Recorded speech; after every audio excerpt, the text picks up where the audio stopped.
course, it's not unusual for families to hand down businesses from generation to generation. But when the family business is professional photography, WGN Steve Sanders reports that the Johnsons have 80 years of Chicago stories to share.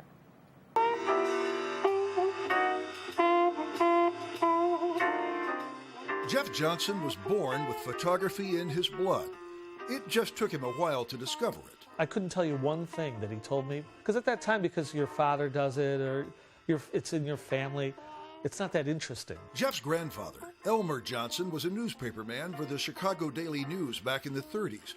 But this photo he snapped in 1936 of a TWA plane crash near Midway Airport changed his life. At that time, was able to get right up in there, and the photo has the pilot standing there, and it's just as though it had just happened. No one died. The pilot was a hero, and Elmer made an extra $3 at the paper.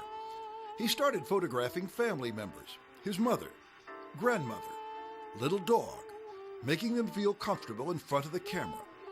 Those skills served him well when he bought his own little South and Southwest suburban newspaper and hired his son, Denny. To him, photography was a way to accent a story more than telling the story itself.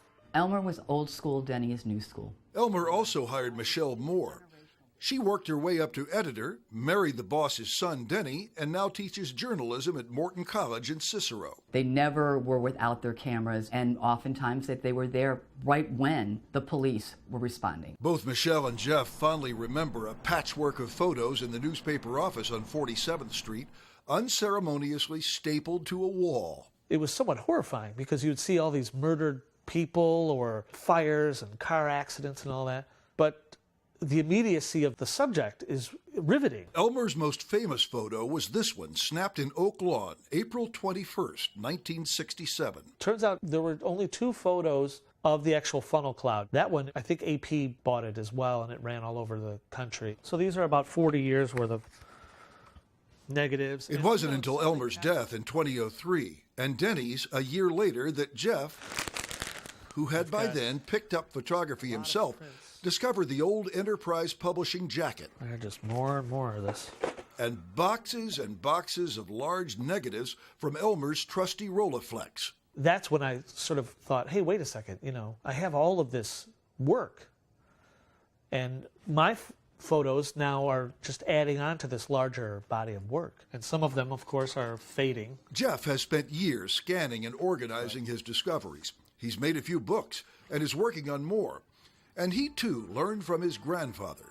Jeff always carries his camera, and he has some advice for all families. Make sure that you mark and write who is in the photograph or where the photograph is taken, because without that, they become lost to time, really. So while his grandfather focused on politicians, celebrities, and cute kids, and his dad used his photos as story accents, Jeff shoots it all. I could go out and take pictures every day for the rest of my life and still never really get what Chicago is offering, because you can only be in one spot at a time. We want to look towards the future, but we can't really understand the future unless we look to the past and we kind of understand where we have come from. And I think that's what we can do when we look at Elmer, Denny, and Jeff, is that we can see that continuum. That was Steve Sanders reporting. Now, we've compiled many photo galleries of each Johnson's work on our website, WGNTV.com. Also find some links to Jeff's photo books. And if you'd like to share the story, text the word cover to 97999 and we'll send you the video link. A male model restrained on a flight from Chicago to L.A. and his bizarre behavior caught on camera. Later in sports, the Bears offense gets ready to face the #1 defense in the NFL. That's Dallas on Monday night.